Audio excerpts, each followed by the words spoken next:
guys? So, we got ourselves another Marvel reaction. Now, this time it's a little bit different, a little bit spicier. So, instead of being a trailer, it's going to be this behind the scenes thing that just seemed to came out. Now, even though I saw No Way Home in theaters, amazing movie, go see it if you haven't. Spoilers probably ahead. This is some like behind the scenes, now that it's out on like Blu-ray and all that kind of stuff. Apparently it's a breakdown of like the special effects and CG. I'm a huge nerd for that kind of stuff, and hopefully you are too. So, oh yeah. Subscribe if you haven't. Like the video if you like the video. Comment if you want me to react to something specific. And follow me on Spotify and all that, because I'm a rapper. But here we are with the Marvel behind the scenes reaction. Yeah, it's going to be 24 minutes, so buckle up. But my long form content seems to be doing well. I also want to make it exciting with this. We're going to see how many in I get. Without further ado, behind the scenes, No Way Home, special effects. Hi everybody, my name is Kelly Port. I was the visual effects supervisor on Spiderman No Way Home. Previously worked on Avengers Endgame, and prior to that, Avengers Infinity War. And I'd love to take you Okay, so Endgame, Infinity War, two other, like, just probably the best special effects movies to date, really. through one of our big action sequences, which is the introduction to Doc Ock, a big bridge fight. Hello, Peter. The iconic, hello, Peter. Most of the film has some portion of visual effects. I think there's maybe 80 shots that didn't have visual effects. I wanted to start the sequence on this particular shot because this, when you look at it, this is exactly one of those shots that doesn't seem like a visual effects shot, but it absolutely is. This set here was built in Atlanta. We had just this door right here, the steps and the... I was gonna say, I've seen some behind the scenes stuff, and you'd be surprised, stuff like Law and Order, well maybe not Law and Order specifically, but stuff that's just in the city and everything and just taking place in a normal environment is actually shot in the stage. That's why you don't see people usually interacting with it, because then it allows people to go out and shoot the backdrop or recreate it digitally. In this case, that's probably easier. And then they can film in a set and make everything like, you don't want a lot of variables, basically, yeah. Door. In that particular case, we had to extend all of this area on the left and right of that. So that's a really common practice, what we call just set extension, but it includes all the little details that come along with it. Digital. Now I wonder for stuff like this where they use these same places over and over in all their projects, if they just have these like 3D models, and so for this they would just bring that model in and attach it however they need to fill in the blanks, or do they rebuild it from scratch based off of like what they know every time, so that way they can alter it with the seasons? Or is it a combination of both, where you have the base model and you paint it according to the scene? I'd really like to know. That's pretty interesting. Animated leaves that maybe blow in the wind and things like that. That's just one of the first shots. Now, there's a lot of circumstances where you get into a situation like this, and it's like, oh, this is a shot in a room. How could there possibly be any visual effects here? Well, scheduling reasons, for whatever reasons, he was not available when this part of the movie was shot on one day. He had to be shot a different day. He's over a blue screen. Oh my this God. was shot separately. So I thought this was going to be like one of this couple of scenes you said, you know, were in special effects, but wow, it just goes to show you like how much you don't even realize, and just something like that, like scheduling, you wouldn't, you know, think that, oh, this guy wasn't there when they shot this. Wow. And this is one of those good examples. Could you imagine being part of that scene and being pissed off that the actor or actress that is the star is not going to be there because they're going to be shot on a different day when they don't have to meet any of you people who can do the thing? That must suck. Examples of what you would consider an invisible effect. There's no electro beams coming off or arms doing something crazy or something exploding. This is just one that looks like just a normal shot, and it's not. So this part here is part of our set in Atlanta. Obviously, Tom is there. But all of this out here is fully digital. Now, some of these pedestrians are digital pedestrians, and some of them are extras that were shot on blue screen. It's a combination of both. But all the cars, What? the trees. Oh my god, I wasn't even thinking about the paint and stuff as far as like with pedestrians. He was talking about the leaves and all that, but yeah, with people, either like you said, actors or CG, and CG looks bad, but is you can just put them in there, or actors, it's kind of hard to match up the lighting and stuff. But wow, it's really interesting that they use a combination of both. Probably actors for the closer, CG for the further. The moving leaves on the trees, that's all CG. In a sense, it's easier to create the world rather than shoot it in New York. Okay, perfect. Where is she? She left. She's gonna work. That's a really funny way to put it, but that's kind of what I was saying is, when they're able to just recreate the entire world, they can adjust for any variables, lighting and stuff like that. So often, some things will just be completely CG, even though it doesn't need to be, just because it's easier than combining CG with practical and this and that. But yeah, and then all the variables of New York, people walking by, things changing every second, who knows. To the airport.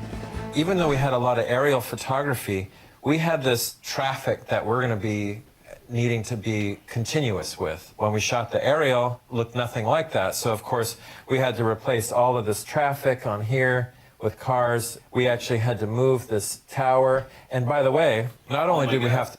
So right there, that's another thing I wasn't even thinking about. So they digitally recreated this highway just because, to be consistent with every angle they showed, you can't just keep showing different cars moving and then suddenly everyone's parked and it's traffic. That's interesting. So I wonder when we get to that part, like how much of that is CG, how much of that's like a practical or a set or something, because with him, Tom Holland interacting with objects, there'd have to be physical, so it could be like a box or something, it could be a real car, or it could even be like when he goes into his suit, then it's all CG. To move the tower is under renovation, so it had all this scaffolding on it. We didn't remove the scaffolding, we just made a CG tower. So you've got a whole bunch of mix and match of digital and photographs. So this is sort of one of those hybrid. Well, I like that you can just, when a building's got like scaffolding or something, you just CG it out. I mean, it makes sense, but like, what you probably had to do is just take some building and just... Lights. So here's Spiderman Flying, looking for the Assistant Vice Chancellor. So what we ended up calling her is AVC, just for shorthand. He's flying in. At one point, just to talk about different kinds of previs and versions of that, we had him climbing up that tower, looking around, all sorts of things like that that we were just exploring. But, as part of trimming the sequence, he's just... see, that's something I'm slowly learning about. Brought to you by Skillshare. No. But that's something I'm slowly learning about as I make music videos and things, depending on the style anyway, is that previs or like storyboarding is super, super important as far as conceptualizing your project. Because if you can draw, animate, or rough something, then it just, you have something to work with and you can recreate that as opposed to just having to go your first try. I mean, you can do that, but it's a little bit harder. For example, I believe it was the guys from Shang-Chi who did the stunt choreographing. They used literally action figures and sent action figures fighting to Marvel, but the fight choreograph was correct and the angles of the shots and everything, just to give them a demo, and they were like, oh yeah. And we're talking about Marvel, Shang-Chi, Phase 4 of this, wow, action figures. Yeah, so don't underestimate the power of low budget. Obviously, my channel, that's my style, so yeah. Now flying there, and then you see him land. This piece was actually built. A lot of these things that were actually built end up getting replaced, whether it's to add detail, or if it needs to be cleaner or dirtier, or if his animation changes and it makes it easier to remove Tom. He's on wires, he lands. We basically what's called Rotomation, which is your frame by frame matching what Tom's doing what his action and performance is, and then you're creating the Spider-Man version of that, which is where he's wearing this Iron Spider suit. In a situation like this, and for all the... Okay, so that's cool that there's a word for it, Rotomation. I kind of had the idea of that with all these, like, the way they've been doing, like, the suits and stuff, Avengers and all that, lots of movies. You paint over digitally, like, the people will be out there wearing, like, spandex and stuff, motion capture suits, and they paint over it. So there's this process called rotoscoping, where it's the same idea, but it's done with animation. So instead of having to sit there and think about how a person moves, you can just basically take a video of somebody moving, take all those frames, draw over each one. Now what he's saying is rotomation is the word for when you're doing that in like a digital 3D space. You're painting over somebody's actual movements, but you're replacing what is on them or part of them or their face or something. But yeah, I guess that would be considered like rotoscoping. Never thought about it like that. The shots where you see Iron Spider that are live action, we created a physical model, a bust of Iron Spider that we could actually put in that lighting environment. So it really helps us understand how something metallic would behave in that particular light, because that's how we ultimately need to light it to sort of get to match that, if not better. Tom does a ton of his own stunts, and this is one that he particularly did. And this is Tom's idea. It was really funny. Because he's wearing a suit underneath this Iron Spider suit, it ends up getting all wrinkled. So in this particular shot, Tom Holland is wearing the wrinkly suit, and we put the Iron Spider suit on top of that because it would be easier for us to do that than having to recreate the wrinkly suit as an all-digital suit. We had this couple rows of cars, 2 rows over here and 1 row over here, and this K-rail divider here. Oh, by the way, shout out Tom Holland because he does his own stunts, parkour and everything, as you saw from me in the beginning. I did parkour for a decade on my channel. Flow over and flow is one word. You look me up, the same name and everything, but obviously I retired. ACL injuries suck. It's just really cool to see somebody who's, you know, actually competent in doing some of the movements and stuff. Not that Tom's ever doing anything too nutty in the movies, but yeah, it's cool. But everything beyond that, the distant cars, the signs, all these distant buildings, the other bridge, all of that was blue screen and would have to be extended. So what we do is just match what a physical camera was doing. We have to create a virtual camera that... So wait, did they have a whole freeway? Was that like a stage? He hasn't really explained that other than they extended it. Matches that exactly, and then we're able to put our world beyond what the blue screen was. So now we're on a wide shot. There's a lot of visual effects here, but the idea is that you don't really see them. It's like, oh yeah.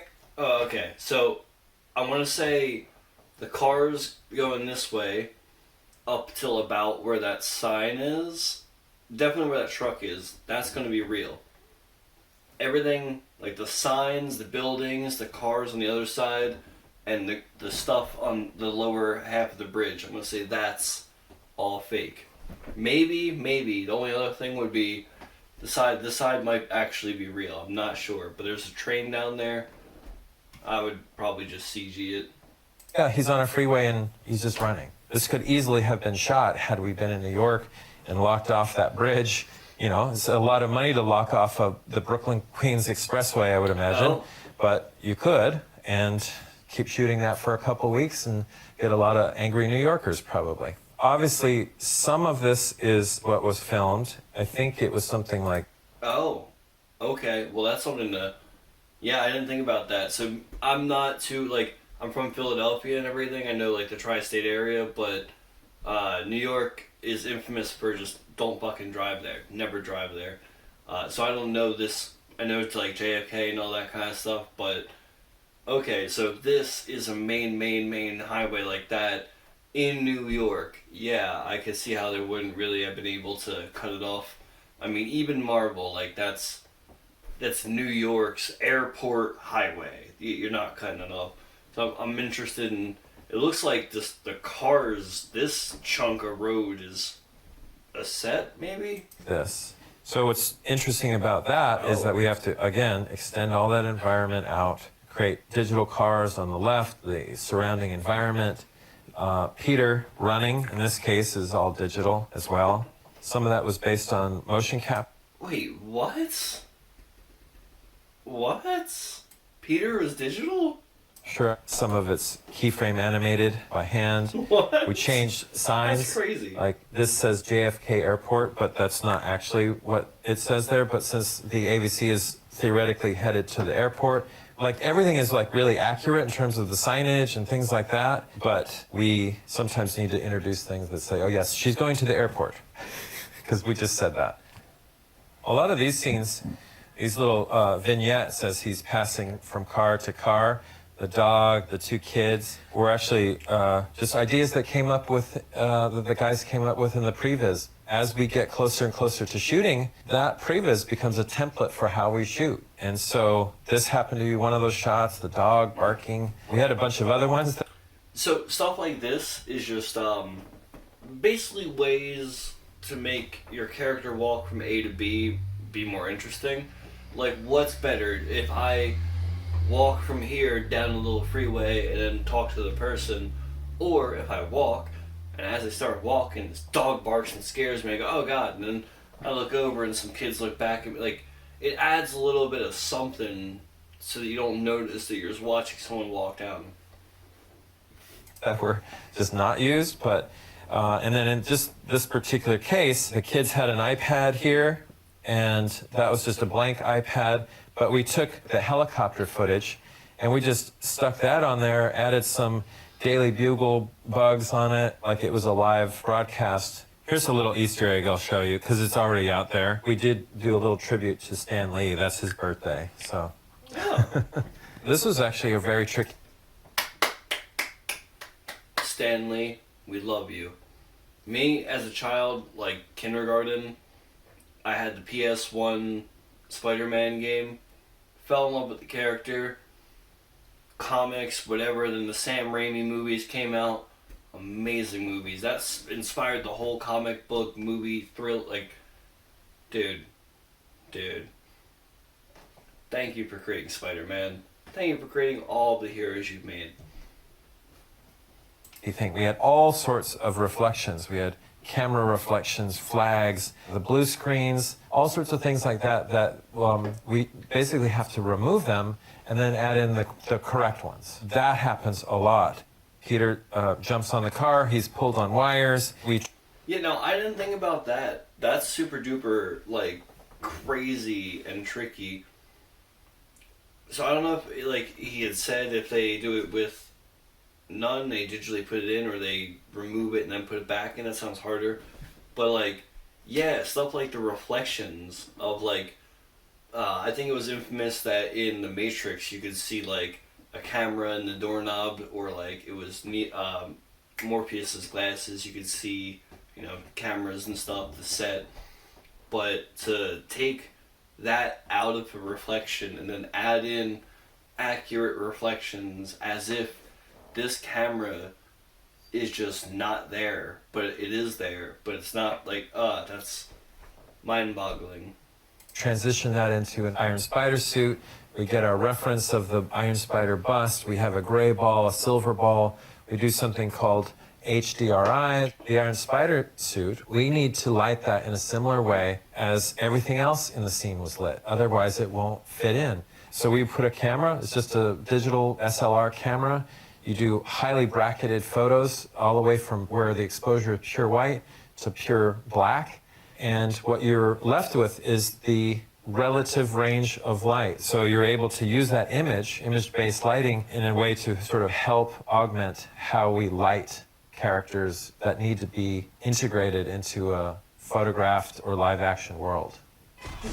So we're all familiar with this shot. This is basically the reveal of Ock. I know it was spoiled in the trailer, but this shot is so fucking good. And, like, oh man, especially after not having, like, really seen Spider-Man 2, and just more, like, less having a nostalgic remembrance of how awesome it was. This captures that, like, how I remember it feel. You know what I mean? Like, just the tentacles, the crushing, the imposing. Like, this is probably 20 times more like intense than Doc Ock was. Now, don't quote me on that because the Sam Raimi trilogy was fucking intense in its moments, aside from being campy. But yeah, this moment, just I have chills right now just remembering being in the theater. This movie's so fucking good. Buy it. We code our shots by code names and shot names, but that one is called HBX 1980 because I've seen it many, many times. I still remember shots from Titanic, TD 35, very difficult shot. So this shot, I think.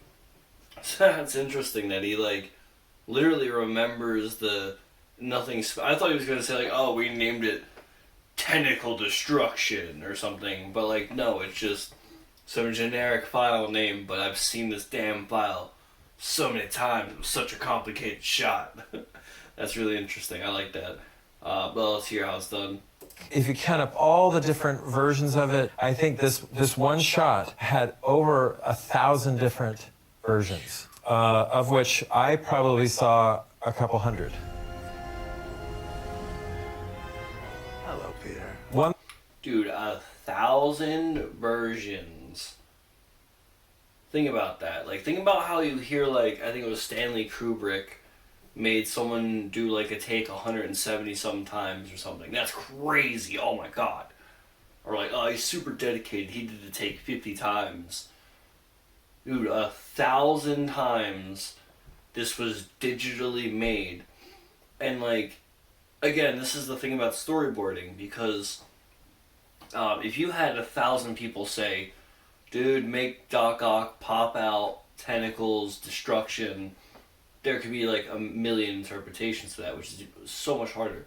But if you have a storyboard and you say, okay, he's going to come out of like this area, here's a picture of like, we kind of want this pose where the thing is destroying and that thing is destroying, and then we want this pose where he comes out and says, hello, Peter, you know, like, then you add restrictions, and you have to kind of like, how do you get from A to B, and then B to C, and then, like I was saying, add things in the middle, and then just, it's a fucking, this shit's crazy, dude.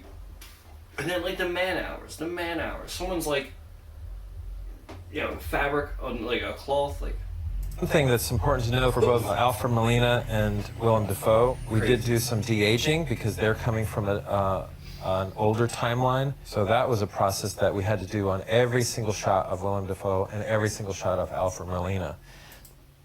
wow. So, like, I figured, but I didn't Google what they look like now, you know, or like, I don't know, Willem Dafoe has always looked the same age, but seeing the contrast of Alfred Molina, like what he looks like and then what he looked like in the movie, like, wow. Because again, it was that nostalgia as I remember. I figured they made him look a little bit younger. Wow, that was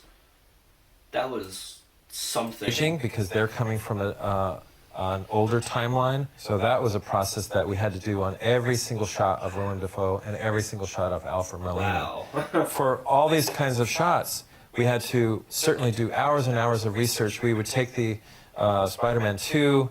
Well, and this is every shot that they're in the movie, speaking, close-ups, all that kind of shit. They're essentially doing digital makeup or like a deep fake type thing, some kind of like digital face de-aging. It's not like you just click a button. And they also, because these people were in these movies and we've seen them, we know what they look like. You have to also be accurate. You can't just like they have those like face apps and stuff, like, oh, young filter, old filter.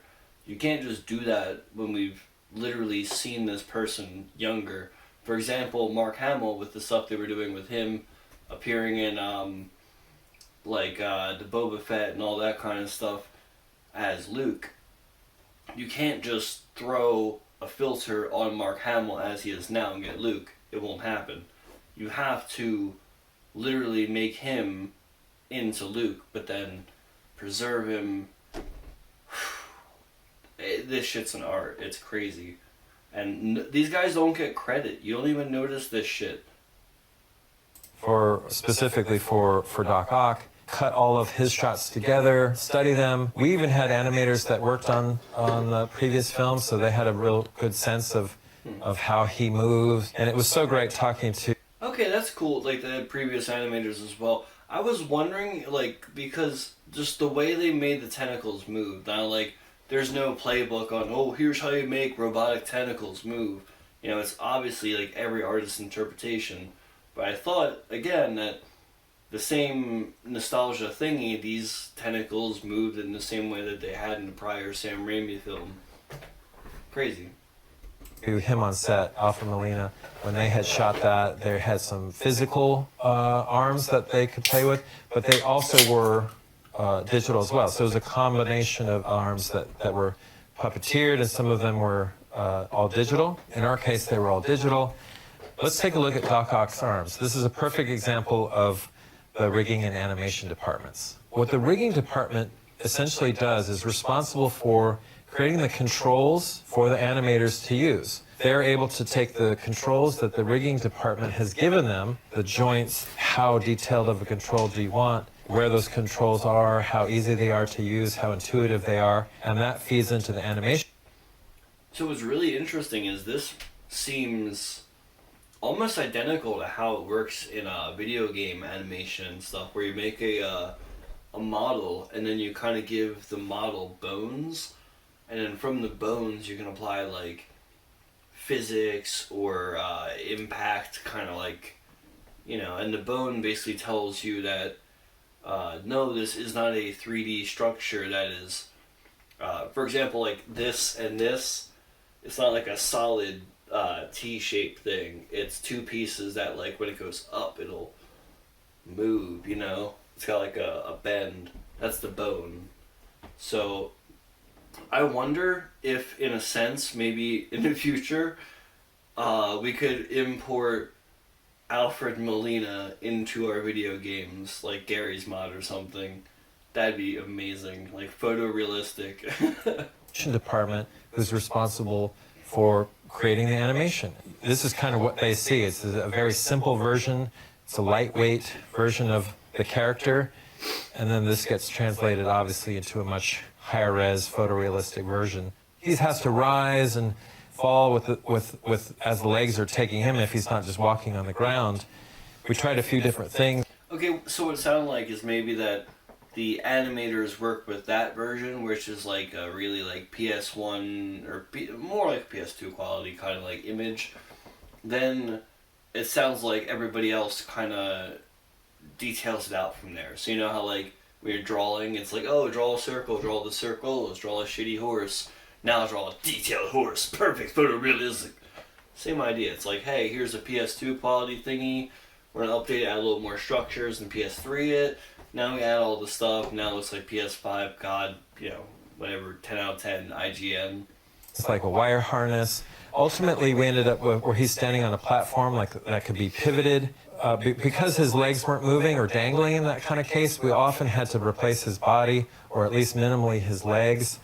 And if he's swaying back and forth, something like that, we would often have to replace the rest of his costume. So, and a lot of... See, something like that where, like, again, I took it for granted, where I just thought, oh yeah, it just, you probably put him in a thingy around here and held him up that way. But Alfred Molina, being older and all that kind of stuff, and you want to preserve an actor regardless, they couldn't do that, so they put him on a thingy, so therefore his legs were CG. You don't notice this. These shots, he's basically digital from below the neck, which is another thing that you don't, well, hopefully don't notice. What's fun here is this particular shot was on what we called like a rotisserie rig that Dan Sudik, the special effects supervisor, created. We actually had to turn this car upside down, and we had Cheerios kind of falling in the air, things like that. But that was one of the great physical effects that Sudik and his team put together, along with some others that we'll talk about. We were able to put the two parents in the rotisserie rig, but we just couldn't, we weren't able to put the baby in the rotisserie rig. So we had to composite the baby into what the parents were going through, which was in fact being turned upside down. A lot of these shots came in a little bit later as the cut was sort of refined. We discovered... You know what I'm noticing? So I saw the movie twice in theaters and I haven't seen it since then. Is that maybe it's like from like the theater quality, or because you kind of only get to see it briefly, and it's not like, I don't know, there's so many more factors in the theater as opposed to like seeing this now HD perfect on my screen. The CG and stuff is much more noticeable as they're showing it right now. Maybe it's because I'm looking for it because I'm in the mentality, but when I went to go see the movie, I couldn't tell shit, man. Like, obviously I know in my brain, yes, this stuff is fake. These kept like, but the buildings, the stuff they're talking about out with the freeway and CG Peter in the background, like what? The de-aging, what? His legs, what? There's certain shots that just weren't shot. We didn't have this angle, for example. So even though this is a relatively close-up shot, it's over the shoulder of Alpha Molina, this is in fact an all CG shot. What? On that, for example. What? That was a whole CG shot. If you showed me that. What? That's crazy. That's crazy. Alpha Molina, this is in fact an all CG shot. Wow. One of the things I wish we had done from the helicopter rotor blades, I really wish we had blown away some of this trash, you know, moving. It's that little detail, the fact that those little pieces of trash and debris are just not moving is really bugging me. It's one of those things, it's like, be nice to get to, but we didn't.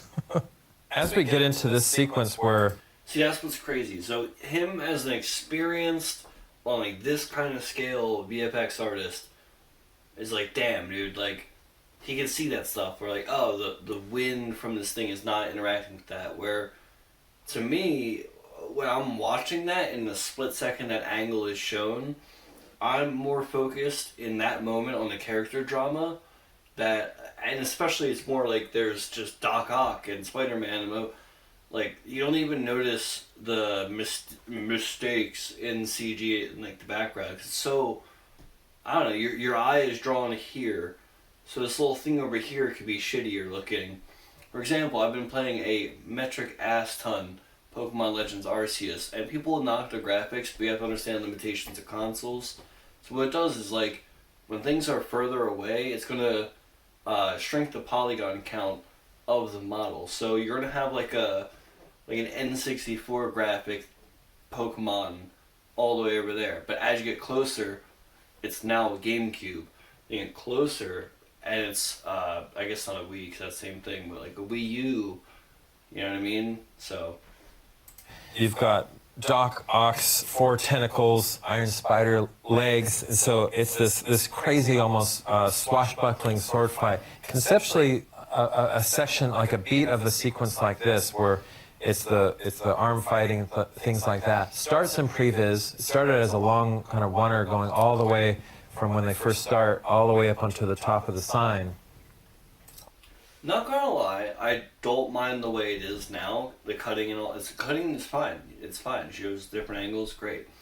But a oneer, like a one shot, is what they're, you know, oneers. Like how they do in Kingsman, for example, where it's just like this long, and you're just watching it go. If you did marry that to like the kind of impact that movies like Man of Steel have sold. Or even like Shang-Chi, for example, like just more oomph, and you just like that would have made this scene like more menacing and tyrannical. Where I think, unfortunately, what they showed in the trailer was kind of what we got of this scene, and Doc Ock ended up not really being what I thought he was going to be in this movie, and it kind of went a different direction. Didn't mind it, but it was just like, oh, okay. Ultimately, that got cut apart. It's not just a brawl, a street brawl with 2 people fighting. It just adds that layer of complexity. Okay, so now we're getting to a really fun part of the sequence. Doc Ock grabs one of the pipes off the pipe truck and smashes it onto the car. Spider-Man's running and getting chased by Ock. What's really interesting and fun is to look at the blue. Now, as I was saying earlier about myself doing parkour and Tom Holland, is that like I can recognize like just techniques and stuff. And generally speaking, with parkour becoming more mainstream and being involved in stunts and everything with Casino Royale from James Bond, all that forward. Generally speaking, the CG stunty kind of flippy things have been more accurate, you know, because we got stunt people and gymnasts and all them.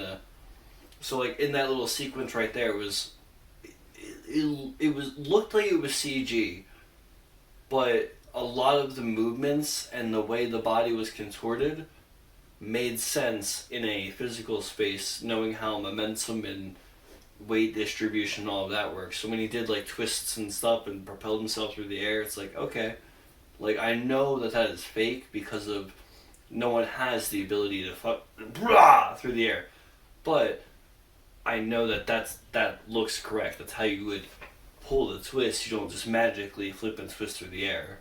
Blue screen, the original photography of Tom going through this, and we did it in different passes too. So Tom, again, doing a lot of his own stunts, would run through the pass and jump on walls and trampolines and do flips and things like that. He's an incredibly physical actor, and then we would do this as different passes. The camera team had to really be, you know, as accurate as possible to do the exact same move several different times. Dan Sudik and his team, you know, rigged the big pipe that was pulled into the car at just an enormous amount. This is one of those things where like someone like Tom Holland gets so much credit for doing like a front flip, and it's like, man, if you go watch my Flow Urban Flow videos, my parkour stuff,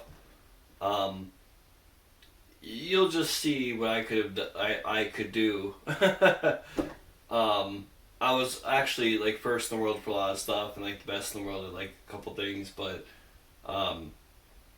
yeah, it just goes to show you that when you live in Hollywood and stuff, or like, you know, in certain areas and niches, that the rich get rich, you know. Pressure and velocity on pulley rigs and things like that, physically smashing that first car. We augmented this, so a lot of this is also digital ultimately. It's always fun to physically try to do some of these things. Even if it ultimately ends up being reference, it's incredibly valuable reference. You just don't know. Yeah, I was going to say, I figure that like a lot of stuff that would do is, like I was saying, it's easier to recreate in CG. And so even though you could have the clip of Tom running through and doing a bunch of things, like, well, we just use it as reference and then recreate that in CG, then we can kind of get any camera angle we want and do all these other things. Really, until you really get into it, what the ultimate shot or the angles are going to be, whether you're going to use it fully or partially or maybe not at all, but it's regardless of what you end up doing, it's extremely valuable to see that. Eventually movies are just going to be all CG, and then like eventually you just probably tell an AI to make whatever movie you want to see. That's not far off technology, which is terrifying, but like that's cool. And here's the second pipe flying, it smashes that car underneath, and you actually don't end up seeing a lot of it, but that's what's happening. We actually shot that as a separate pass too. Ultimately, we sort of ended up framing more for Spider-Man and what the acrobatics he was doing. John kept pushing us more and more, and this is where the animation gets refined. It's like, it's looking too easy. Like, he needs to be like right on him. The tentacles need to be pounding, and he's just narrow miss after narrow miss after narrow, and just getting really just beat to hell the whole time. So with Tom doing this pass, we have a variety of sorts. I'm glad that in the industry, like the director telling the FX people, like, hey, that looks good, but like, he needs to look like he's getting the shit beat out of him. Like, okay. Versus to choose from. We have what Tom was actually doing on the set. Now that shot ends up being manipulated or changed later. We can use some of that. What we do is just rotomate, which is frame by frame, matching what Tom was doing. Sometimes we do motion capture where Tom or one of his stunt doubles would run and jump and do a flip or something like that. So we can really mix and match all of these things along with just regular keyframe animation to combine in what we get ultimately. So I think this shot might be one of the only non-visual effect shots in the movie. But even though it was like just an insert shot of her putting her seatbelt on, I do think we actually retimed it, so technically it is a visual effect shot. Now this shot's really cool for special effects too. So Dan Sudik and his team actually rigged a car. Also, that's one of the moments where, like, that is a CG flip. Like, that's not how physics work exactly. You couldn't just go and backflip 10 foot in the air. Like, you could, kinda, but it wouldn't look like that. To be thrown 150, 200 yards or something across the freeway into these water barrels. So that actually happened. And, you know, what's fun is that when you do event. Oh, yeah, so for this movie, dude, that's the best excuse ever. Yeah, I'm making a movie, and so, like, we just gotta throw this fucking car over there. What? Events like that, you want to have a bunch of different cameras on it. So, you know, ultimately, I think it just ended up being this kind of angle. But, you know, it's fun to see the alternate takes of what could potentially have been in there. This movie is not about cars smashing into water barrels. It's about Peter trying to save the AVC. So you got to just kind of pick your battles. And visually, it may be really interesting to see all that stuff. But we got to get back to Peter and what he's trying to do, just from a story perspective. Now, Paula Newsome here, she's... But that's what, like, makes a good VFX artist, is when you know that, like, it's not about how much you can flex your ability of your VFX and all that and stuff, like how many can jam into a scene. It's about how the VFX can aid the scene and help tell the story. You know what I mean? Like, it's not about what shot looks the coolest or has the best explosion effect. It's how, like, this might be your favorite shot because you prefer the explosion, but in sequence, does that detract from the whole? Does that just come off as too much, and then suddenly you're not invested in the story of Peter running away from Doc Ock? That's something to think about. Literally in a car, again developed by Sudik and his special effects team, developed a rig that could tilt down at 90 degrees, and she was not a fan, so I think the terror that you see on her face is authentic. She did not like heights, she did not like this, but she was such a great sport and kept doing it over and over again. It was elevated, probably 20 feet off the ground or more. And then she'd get in the car, and then it would just slowly turn down 90 degrees, and she'd be like, ah! And then we would, of course, put all the stuff back here in there. So all the interior car, that's real. So it's just blue screen out there, and we would add Spidey on the top, pulling the web, or a piece of debris hitting the car. This is one of my favorite shots. We have Paula Newsome hanging upside down. This is shot on a soundstage. We had to remove all of the interior soundstage reflections. This really shiny car, so it was reflecting all sorts of crazy stuff that we had to remove, not only on the car painted surface, but on the windows as well. What I love about the shot is just the photographic nature of it. It's a combination of technical things that make it look nice. It feels very photographic. It feels realistic to me. The fact that Iron Spider and his like quick turn and reaction is sort of comical with his eyes coming up and her reaction out of focus in the background. It all nicely ties together. And of course, one of my favorite things is being able to see Ock sort of approaching in the background, his reflection too. What I was gonna say is, like, with like a lot of this compositing stuff, you know, it is marrying live action with animation almost. Like, it is like Toy Story paved the way.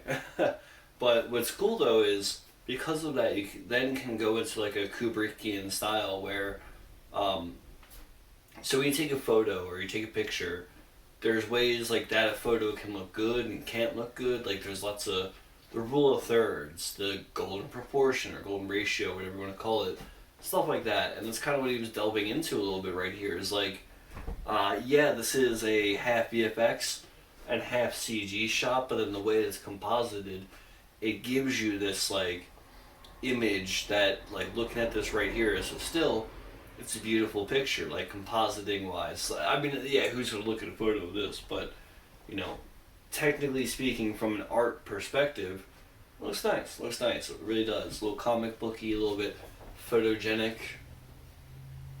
There's a lot of story being told here in a relatively simple frame. I love this shot.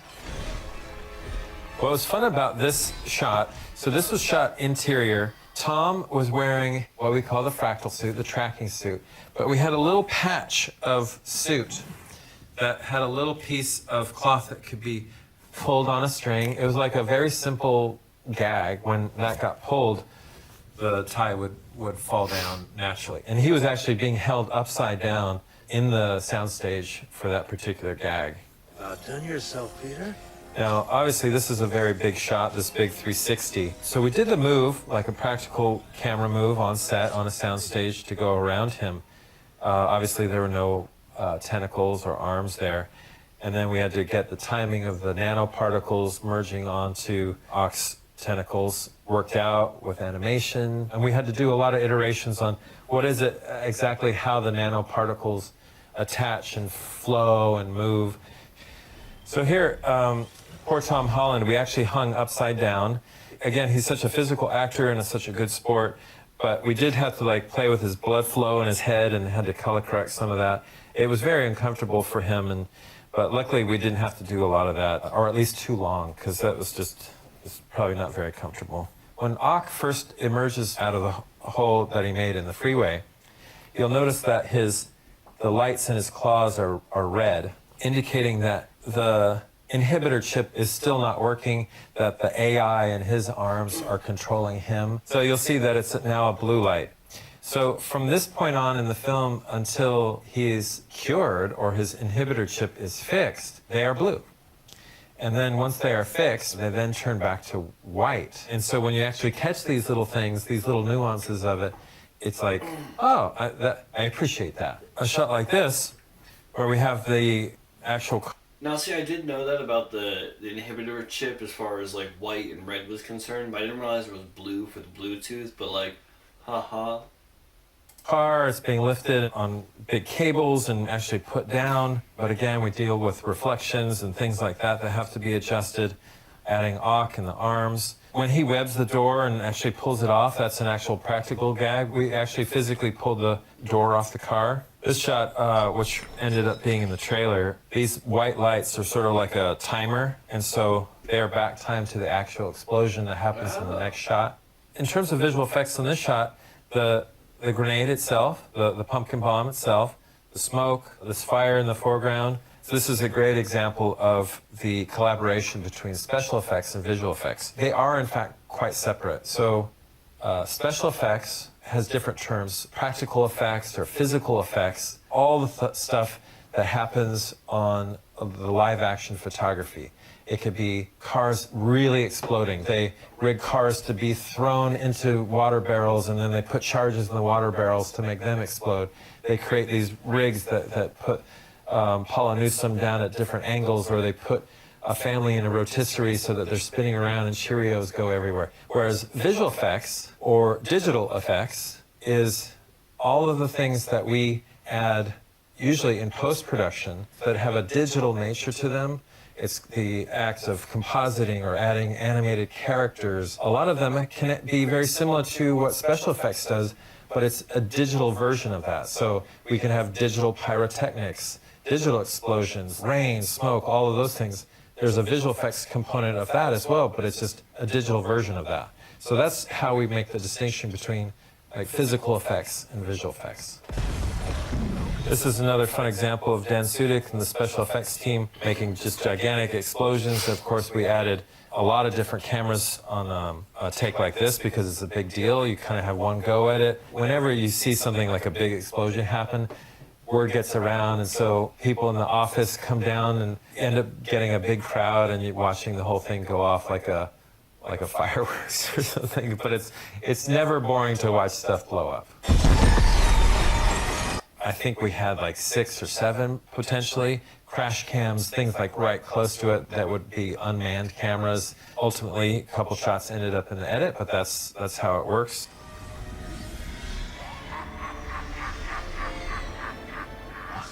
And of course, having a Goblin make Gotta be entirely CG.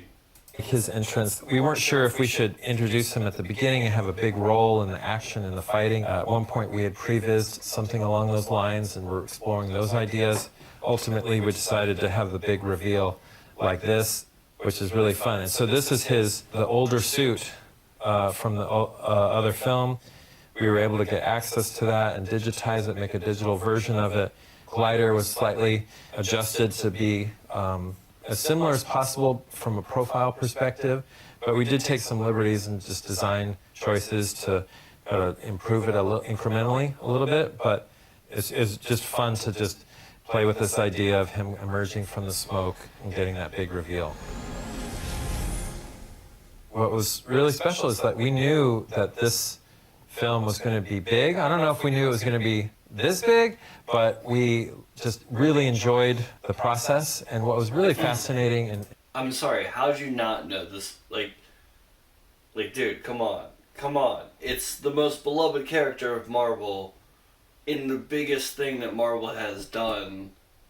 And then plus, it's got all of the budget of, like, Endgame, which, like, and special, at least to me, and I know a lot of people that worked on the film, is just being able to go on that opening weekend. I took my kids to the opening weekend, and just sitting there, I don't know how many times I've seen this film, but like sitting with an audience that's just crazy about the film, and hearing their reaction to these kind of special moments, whether they're tearful or surprising, or their jokes and everyone's laughing. You know, we created this thing in the middle of COVID, and this is one of the first films where people are actually going to theaters and watching this thing. It was more than we could ever hope for, and it was just wonderful. That was a really sweet and heartfelt way to end it. I don't want to make my ending too long, but it was really cool, like, you know, they said it brought people together and everything, because it kind of was like the first big blockbuster after the COVID bullshit. I don't even know, I probably just got demonetized for saying that. Anyway, yeah, I like, you know, just support everybody and their artistry and stuff, despite how invisible they might be. Like myself on Spotify and iTunes, Apple Music.